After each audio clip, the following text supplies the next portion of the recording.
Голосовали за Путина. Загасите свои кредиты, ипотеки свои. Все работники «Газпрома», охранники. Ну, стрелять, и говоришь, стрелять не придется вообще. Нам сказать, что мы им солидары. И видеоролики, фотографии, там все отдыхают, нормально все там. Не переживайте, ребята, все будет хорошо. Порядок за порядком смотрите. Сказали, 300 тяжелый. Понесли на носилках, носилки порвались. 4 дня ползал. Так повезло, прошел через него минное поле пешком.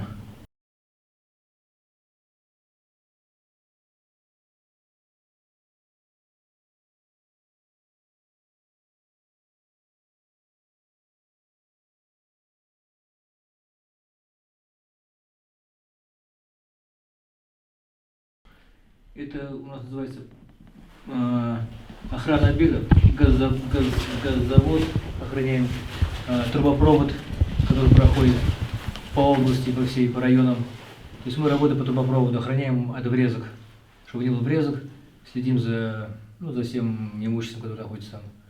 Пламя. Мы 3-й батальон «Поток» нас назвали. Да. У нас, значит, стали когда создавать вот эти батальоны. Первый был у нас «Факел». Вот. Получилось так, что приходит повестка, когда военные действия начались. Вот, повестка в военкомат. Ну, в военкомат мало кто хочет идти у нас, потому что там забирают, и, наверное, сколько. «Газпром» организовал свое, вот эти батальоны, что вроде бы давать через «Газпром» будем организовывать. Вот рабочее место у нас сохраняется, платить зарплата вам месячная. Плюс командировочные простые, что мы находимся. Вот. Ну и плюс будут платить деньги, потому что вы поедете вот на территории Украины. Нас отвезли в Тамбов. Я сразу уточню, если он уходит через военкомат, то за ним место работы не сохраняется, он тогда теряет работу. Да, у нас получается так, если я пойду через военкомат, вот, то теряю место работы сразу. И нас засылают, не знаю насколько. То есть это может быть 3 месяца, может быть год, 1,5 года. То есть когда все не окончится. То есть, промежуток большой. И чтобы на это не уходить, пусть без работы и еще на такое долгое время, вот. То есть «Газпром» предложил бы, давайте на 3 месяца заключим договор с вами, вы на 3 месяца уедете, а через 3 месяца приедете. Вот. Ну все хорошо, да. Это вот был «Факел» батальон, потом также был «Пламя». Они 3 месяца уезжали и приезжали домой. «Газпром» у нас начальник, предложил начальник отряда. Охранного отряда. Да, начальник отряда. Вот есть вот такая вот возможность. То есть не через военкомат, а через «Газпром». Вот это получалось. Вам говорили, кто будет вам платить вот эту зарплату, в частности, в этом батальоне? Кто платит дополнительно? Дополнительно вот «Редут» должен платить там 200 тысяч, 205 тысяч. А что такое «Редут»? А? «Редут» это что такое?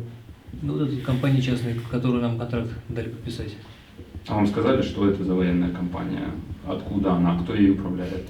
Относится она, как бы сказали, к какому-то, как-то к Министерству обороны, к каким-то местным относится вроде бы. Конкретно что за компания, что, как, кто руководитель, не знаем. Сказали просто, что она принадлежит Министерству обороны. Да, имеет отношение. Я еще пока не видел никакие переводы, потому что там в контракте было прописано, что можешь любому человеку номер счета дать, и чтобы деньги переводили туда им. Вот, я на маму карточку все написал, номер карты, чтобы переходили деньги туда, где и все это. Мы когда еще вот перед тем, как уехать с Зариновки, телефон нам сказали включиться, сим-карты вытащить и сдать. Вот, главное, ребята, спасибо, они говорят, мы будем звонить сегодня уже, говорить все это, я поговорю с родными. Там более с вами проходили тренировку. Вообще сказали, что месяц будут. Не-не-не, количество человек. 400 человек. И откуда они были? Все работники «Газпрома», охранники. С Оренбурга? Нет, с разных России, с разных городов. Ваши коллеги, кто-то, друзья с работы пошли так же, как вы? У нас до этого, которые были «Факел», они на 3 месяца уходили, они в боевых действиях не участвовали. Они 3 месяца все пробыли, вот, и вернулись все. Потом уехали вторые ребята, которые «Пламя» называется. Также в боевых действиях не участвовали. Также вернулись через 3 месяца. «Факел» и «Пламя» где были? А? «Факел» и «Пламя» где были? Они где-то стояли километров за 150 примерно где-то. 100-150 где-то на это расстояние было. В какой области? Луганская область. В Луганской области они были. Всем, кто был в Тамбове с вами на тренировках, у всех была такая же ситуация, как у вас, такое же предложение, то есть не потерять работу. Да, да. То есть абсолютно все получили повестки,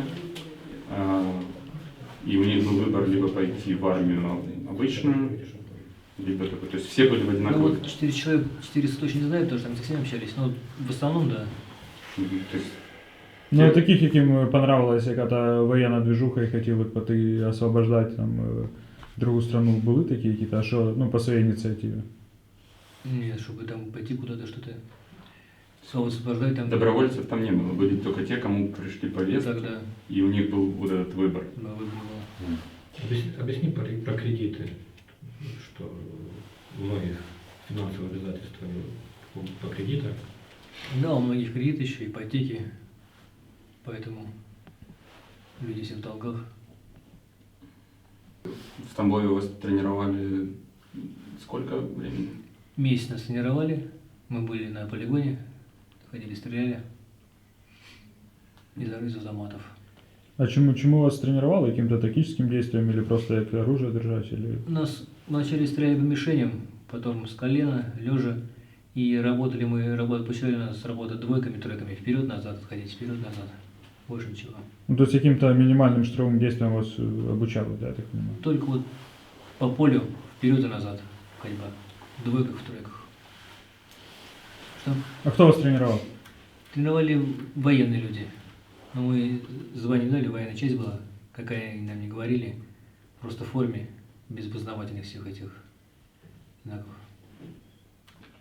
Ну, вы понимали вообще, ну, то есть, когда вы подписывали контракт, когда вот эти все разговоры про присоединение к потоку, вы понимали, куда вас отправят и что вас может ожидать, в принципе? Нам обещали, что мы будем в мирном селе. Нам говорили все перед отправкой из Тамбова, что все, ребят, не переживайте, вы едете в мирное село, все будет хорошо.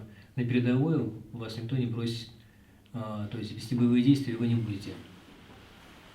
Ну, а что вам в мирном селе обещали? Яка ваша Какая работа? задача? Ну, как бы рота наподобие комендатуры. Вот все максимально, что мы будем делать. То есть, как местная полиция или типа такого? Ну, как бы смотреть за правопорядком, там такой вот, да. Ну, а получается, вы же сказали, что вы общались с теми, кто уже вернулся после вот этого контракта. Ви з ними вели якесь общение, узнавали, чем они там занимались? Я их не видел еще. Одни уехали когда, ну, вот вторые за ними, вот те вернулись, но еще, ну, присылали нам эти видеоролики, фотографии, там все, отдыхают, нормально все там, они, ну, обычная мирная жизнь. И в соцсетях общались, они присылают, там, да, все хорошо у нас, то есть приезжайте вы, здесь все нормально, спокойно, все не стреляет, ничего. Но вот нас вместо этого отослали на передовую. А что тогда такая разница получилась, что их не отослали, вас отослали? Это без понятия никто не знает. А вы когда, ну, вот подозревали, что вас могут туда отослать, все-таки военные действия идут и Нет, люди мы еще нужны? в Заринке, когда были, нам сказали, что мы приезжаем в лучшее село, лучшее, да, чтобы условия были лучшие. А после дороги уже сказали, возле Солидара практически, что мы едем в Солидар. Никто не знал, куда едем.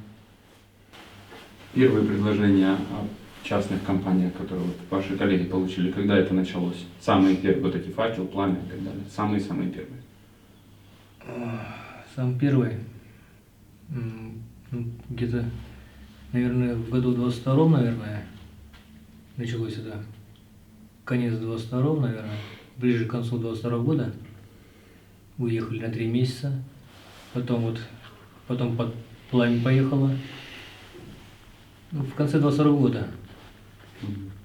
Объясни про брони. Что это все началось после брони только? Да, была раньше бронь у нас у охраны. Нам ставили бронь, нас не забирали, никакие подготовки, ничего. А потом бронь сняли резко. И все, вот так вот. Сняли бронь, и все остались без брони. Сколько коллег, вот там, где именно вы работаете, не в плане «Газпром» по всей России, а именно там, где вы работаете в Оренбурге, сколько таких же, как вы, получили такие же предложения, и сколько из них согласилось примерно? Ну вот сколько человек получилось у нас в Оренбурге, по области, по всей, если в городе, по районам, человек 20 где-то, человек 20 примерно где-то, 15 где-то, такой 20, Это согласились или получили? Кто? Или все согласились? которым приходили повестки, тоже все так же, как у меня, вот, и также согласились и уехали. Ну, у вас есть какие-то видения, сколько вообще людей в цьому потоке? Ну, насколько это большая организация, насколько она маленькая? Сколько вам говорили, сколько примерно ваш штат этого потока? 400 человек. Это Ну, это когда вы на полигоне были, правильно? Это вот мы когда жили в этом палочном лагере, там 400 человек нас было. А в целом, вот всего этого потока? А это и есть поток у нас, вот батальон один, это поток называется. Мгм. Просто, То есть других, так сказать, военнослужащих в цьому батальйоні немає. Тільки Ні. от 400 чоловік були з вами на полігоні. Да, всего 4 человека, так вот, всем. вы Может, говорили, не что было. это частная компания, как Вагнер, это не один батальон, а много. Или это неправда? Поток составляли только вы, вот эти 400 человек? Да, это поток мой 4 человек, но потом у нас вот, как были следующие факел с пламенем, то есть у них был по-другому совсем, у них именно с Министерством обороны договор. Вот, а нам вот сделали именно уже перед отъездом за сутки, когда нас Сольдар отправили, подписали уже от ЧВК этого редут. Сказали, что мы им от редута. Для всех была это очень большая новость, никто не понимал, что это за редут такой и к кому мы относимся. Ну, то есть що, до цього тренувались, до цього в потокі хтось був, як ви сказали, що ви контракти підписували, возвращались, то есть численность все-таки больше, чем 400 человек. А, в общем, да, потому что были первые 400 факел, тоже 400. Потом пламя пришло, их было тоже 400, вторые. Вот. И получается, мы уже третий батальон, тоже 400. Расскажи, пожалуйста, что вам «Газпром» выдавал из амуниции? Из амуниции, ну, выдавали полностью всю одежду, бронежилеты, шлемы, куртки. Все такое вот. Ну, то есть это выдавало не Министерство обороны, не редут? Это ничего, да, это только «Газпром» выдавал. Именно «Газпром». Да, к Министерству обороны вообще отношения не имели никакого. «Газпром» все выдал сам только нам.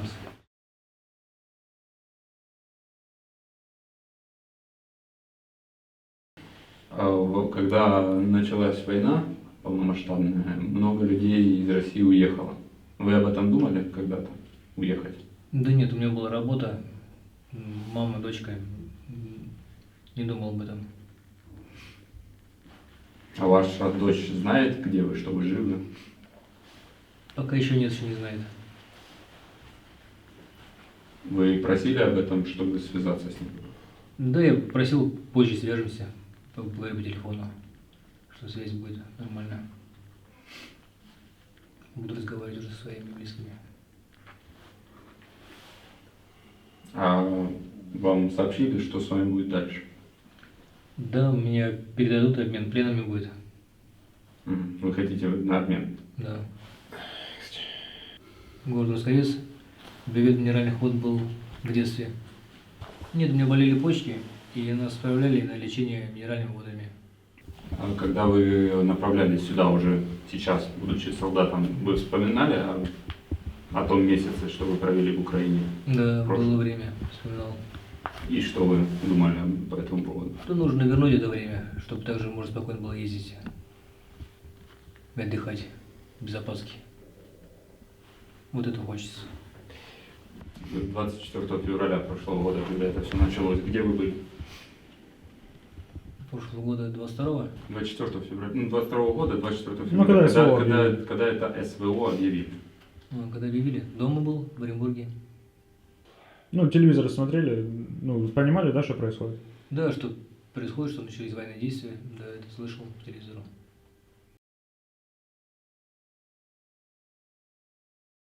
Как Да, отреагировали? да еще, как-то еще телевизор мало смотрю. Ну, что начались действия, да, плохо когда было, что война всегда плохо, что война началась, ничего хорошего нету. Понимал, что ну, ничего хорошего из этого, что она не нужна. Ну, так вот, такие понятия были. Ну, решили поучаствовать все-таки, да? Ну, как нам говорили, что мы не будем в боевых действиях участвовать. Ну, все равно ви ж розуміли, що ви їдете на територію другого государства, в принципі, як незваний гость, там делать какие-то действия с оружием. Ну, нам объявляли, объясняли, как бы склялись, что никто не будет участвовать в боевых действиях вообще. Не, ну даже если, в принципе, вы не участвуете в боевых действиях, вы все равно понимали, что вы едете на территорию другого государства с оружием. Ну, тогда понимал, что мы едем, да, нам объяснили, что будем поддерживать порядок просто и все. І які у вас мислі в голові були? Ну, тобто для вас було нормально, що ви просто в друге государство, чи ви їхали, щоб кого-то, ну, там, защитить, освободить, или просто, щоб денег заработать? Тобто яка у вас мотивація була їхати з оружием в другу страну? Или вы ехали в свою страну? Просто чтобы защищать порядок, за порядком смотреть за ним. Лично ваша мотивация, как вот вы подписали контракт, зачем? Щоб порядок навести? Ну, или... плюс деньги, чтобы все было заплатить кредиты. То есть ради Денежная денег? мотивация. Первая мотивация это деньги или... Да. Первый, конечно, получил, что деньги были. 6 тысяч. Тоже то, что мы... То есть помимо вашей базовой зарплаты Да. вам еще 206 тысяч? 6 тысяч, да. Мгм. И доплаты за ранение. Да, и плюс там, если ранение легкое, там одна зарплата, средняя, там тяжелая, то есть и за смерть там 5 миллионов. Мгм. То есть вас привлекла такая финансовая, так сказать, беззаботность? Или... Финансовая беззаботность, и плюс еще то, что срок известен. Это кто уходишь и вернешься уже, знаешь, когда из-за этого. Ну, то есть вы слышали, что были прецеденты, что возвращались и уже потом как военкомат не трогали? Или... Да.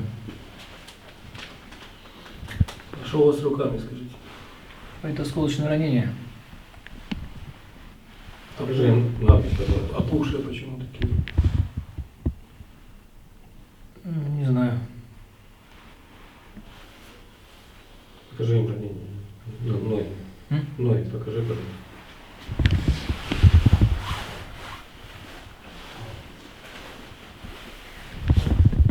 Здесь тоже так вот были. Осколки все. Стекло. Вы ходили на выборы несколько лет назад, когда там президента вас выбирали? Давно ходил очень. Я последние 2-3 года не ходил никуда. Ну, последние вот выборы президентские. 18. В 18-м, по-моему, да, были. В 18-м, да, в 18-м ходил. Ходил. В 18-м. И? За кого голосовали? Голосовали за Путина. Ну, у нас как-то особо там никто не знает про это, там, за кого голосовать-то. Вроде бы есть кандидат, ну и как бы вот по телевизору рассказали красивую политику, проголосовали. Ну что ваши товарищи, знакомые, ваше окружение с вашего города, что они думают про вот это мероприятие, что тут происходит? Да, ну, по телевизору одно смотреть, там просто с разных сторон одни говорят, другие говорят, просто многие так что, ну, в основном хотят, чтобы это не было боевых действий. Всегда говорят, как бы мирным путем, лучше мирным путем, конечно, все это решать. Зачем эти кровопролития, все эти раны, все такое, смерти, все эти. В основном хотят все мирным путем. Ну, в принципе, если денег нормально заплатят, то можно и поехать чуть-чуть поохранять что-то, да? Нет, уже нет. Уже нет. Сколько не заплатили бы уже, я думаю, мало кого найдется желание. Ну, что все люди, 30 человек, что они поехали? Это вот тут за «Газпрома». Ну, понятно. Загасить свои кредиты, ипотеки свои. В основном. Пострелять чуть-чуть, да, и как бы чуть денежек. Ну, стрелять, говоришь, стрелять не придется вообще. Ну, а вы понимали вообще, ну, то есть, что происходит именно в Украине, что тут ведутся боевые действия большого масштаба? Ну, вы понимали это? Или... Мы знаем, что там где-то передовая находится где-то, но она очень далеко. И мы там не будем в любом случае. Вот это понимал только. Ну, то есть масштаб, в принципе, вы осознавали, что там танки стреляют, артиллерия работает, да, что много людей. Такого, как я вот столкнулся, я не думал, что такой масштаб большой. Конечно. А когда началось СВО, как вот вы отнеслись к этому? Вот СВО началось, ваша страна как бы проводит операцию, как вы к этому отнеслись? Да я как бы сидел дома, даже на это не обращал внимания, вроде как бы, ну, плохо, что началась война, вот так думал, что ничего хорошего, когда война начинается. Ну, когда сидишь дома, и там вообще другие мысли. Возле телевизора отдыхаешь, когда на диване. Не задумывался такого вообще масштабного. Когда Количество уже- потерь среди мирного населения Украины, вы знаете? А? Количество потерь среди мирного населения Украины, вы знаете? Нет, не знаю. Среди российских солдат, вы знаете? Тоже не знаю.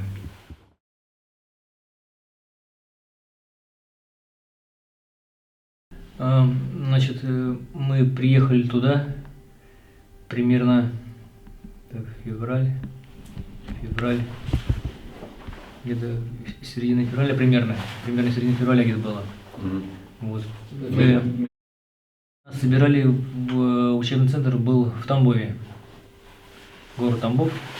Нам сказали, что вы пробудете там месяц, вас подготовят, все, и потом уедете заключить контракт в Ростове, вот, с Министерством обороны. Вот, и все, и потом уже поедете уже на Украину. Предыдущие батальоны «Факел» и «Пламя» заключали контракт с Минобороны РФ. Да, все два батальона заключали с Минобороны. Ну, мы приехали, вместо месяца нас поддержали там еще 2 месяца. Мы стали спрашивать, то есть, когда контракт будет у нас, что ничего не известно, нам ничего не говорили. Потом нас резко собрали быстро, сказали, что мы уезжаем. Вот.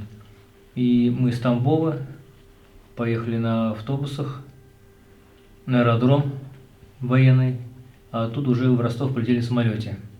В Ростов мы прилетели, контракт нам тоже никто не давал. То есть мы без контрактов поехали дальше, повезли нас дальше. Нам говорили, не переживайте, ребята, все будет хорошо, вот, вы будете там где-то за 150 километров, то есть так вот, военные действия вас кто бросать не будет, на передовую. Успокоили нас, мы приехали в Заринку, в деревня Заринка, Луганская область. Там пробыли недели 2, и за сутки, перед тем, как нас отправили, нам принесли бланки, контракты. Но контракт был уже другой совсем уже, не с Министерством обороны, а вот с этим ЧВК «Редут», который называется. Мы первый раз о нем слышали, вот, и даже без понятия, что это такое, почему не с Министерством обороны. Нам сказали, ну вот так вот вас передали к «Редуту», ваш батальон. Наш батальон называется «Поток», 3-й. Нас передали «Редуту», все, заключили контракт, но если в первом случае, которые ребята заключили контракт с Министерством обороны, там давали ветераны звания, ветераны СВО, то здесь было написано, что мы не имеем права на присвоение себе ветерана СВО.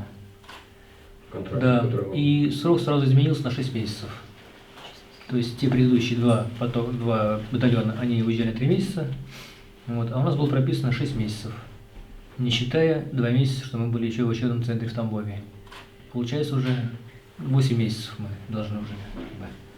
Скажи, Да, вот и это там объясни. еще был такой момент, то, что если что, то при сильном таком, допустим,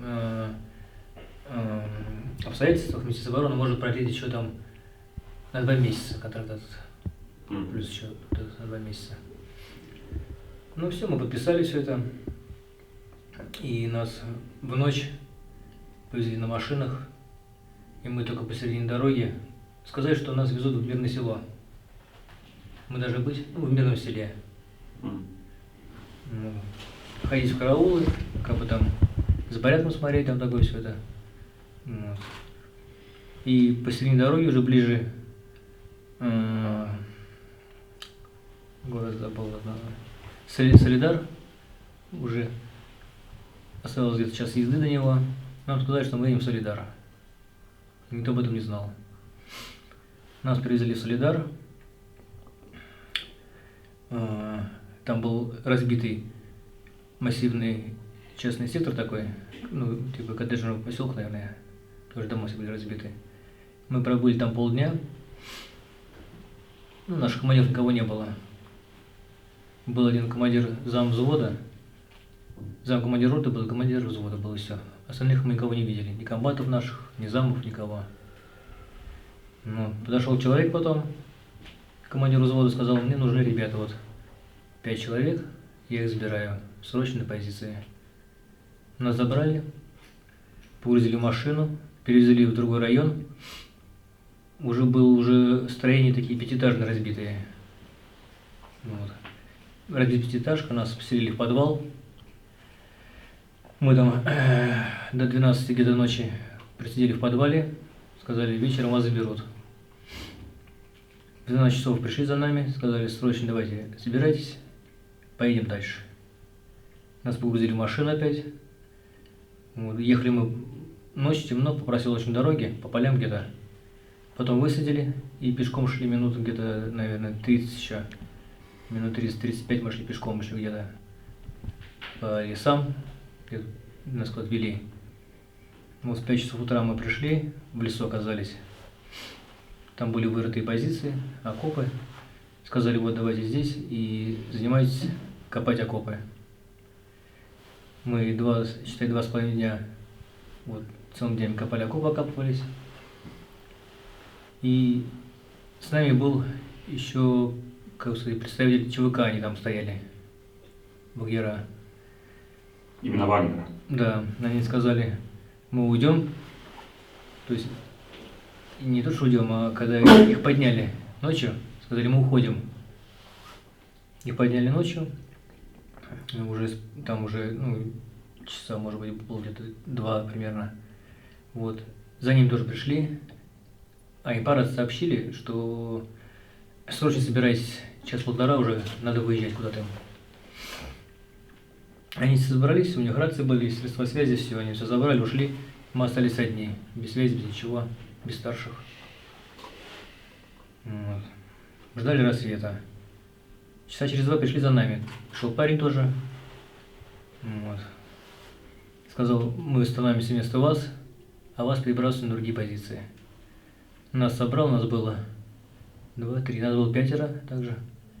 И впятером пешком нас повели, мы шли минут 15, наверное. Опять где-то через лес. Пришли на другие позиции. Туда мы пришли. Нас всех распределили по разным окопам, в разные стороны. Я попал в один окоп, там был отец с сыном. Вот меня 3 днем поставили. Сказали, ты устал, пока отдохни, полежи немножко, а потом будем дежурить, смотреть за обстановкой. Вот. Я полежал, поспал где-то часов, наверное, 1,5. Вот. Сел на наблюдательный пункт, начал смотреть за обстановкой.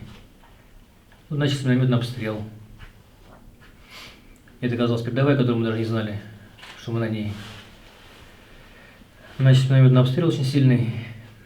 Вот, меня поранило миномета. Я упал там в яму, в окоп. Этого отца, сына, его сразу убило. Перевязал себе жгутом ногу, вылез из окопа. Попросил ребят, говорю, я раненый, говорю, помогите мне. Меня перетащили в другой окоп. Также забинтовали руки, там, ноги, руки, ноги забинтовали. Там, помощь оказали. Давай вызывать по рации подмогу. Потому что с нашей стороны, то есть по нам бьют минометы очень сильно, а от нас поддержки не было. Просили там артиллерию, в рацию кричали, что давайте, где артиллерия, где что. Вот. Где комбат наш, где командование. Вот. Давайте помощи. И раненый. Я был тяжело раненый. Сказали, 300 тяжелый. Я лежал вот часов, наверное, 6-7, ждал эвакуации. Когда меня эвакуируют. Вот, эвакуация приехала потом. А ему по рации, когда он кричал, ему сказали, не надо так нервничать, все будет хорошо. Вот. Ну и все, меня взяли эвакуировать. Понесли на носилках, носилки порвались. Понесли так. 2 человека. Понесли. И потом в небе мы увидели птичку, называется, который дрон. Вот. От них прятаться надо, чтобы заметили. Мы легли на землю, 4 часа лежали на земле, ждали, когда она пролетит. Она не улетала. Ребята сказали, мы сейчас потихоньку отползем, в разведку сходим, посмотрим, что как, куда можно убежать. Придем за тобой, не переживали, все лежали. Никто не пришел за мной, я тогда остался один лежать. И 4 дня пытался куда-то выбраться. Я не мог вначале ходить, я перекатывался, руками ползал. 4 дня я вот ползал по лесу. По полям, по лесу, везде минометы били. На 4-й день вышел к лесу, а к лесу подойти нельзя, потому что там сразу стреляют. Я не знал, кто где с какой стороны находится. Непонятно. Перестрелки ведутся. С одной стороны, на другую, стоит на ту, и вот так вот. Ты ползешь под этими пулями и минометами. 4 дня ползу.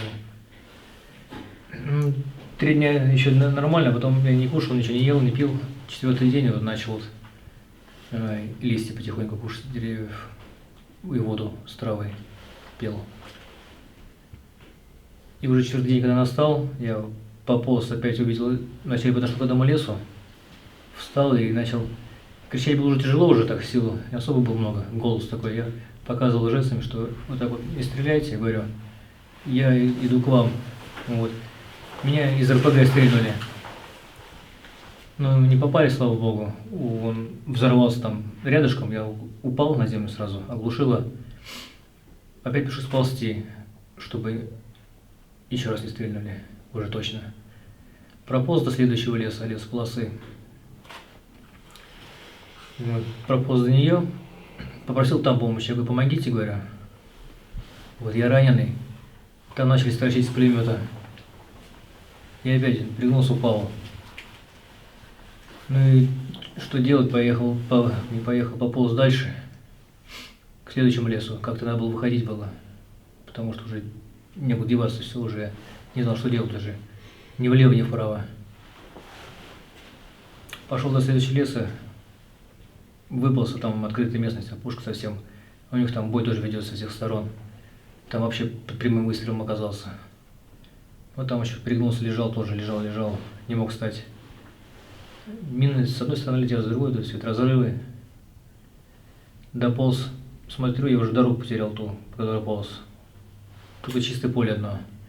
Укрытий не было никаких, вообще ни ямок, ничего. И уже шел дождик такой уже. Я 4 дня в лесу лежал, я в 5 часов утра выходил, вот до 9 ползал, выход искал. А потом невозможно, потом бомбят, стреляют, и ты не можешь уже не войти. И лежишь весь день и всю ночь на земле, ждешь опять 5 утра, чтобы пойти опять. И вот на 4-й день я вот с 5 утра вышел, до 2 часов ползал на руках. И уже все, уже смотрю, уже у меня силы кончаются, и деваться некуда, все уже, ну нету выхода. Встал просто и пошел, увидел поле, пошел по полю. Прошел это поле, вот, и увидел деревушку вот эту, где сейчас вот.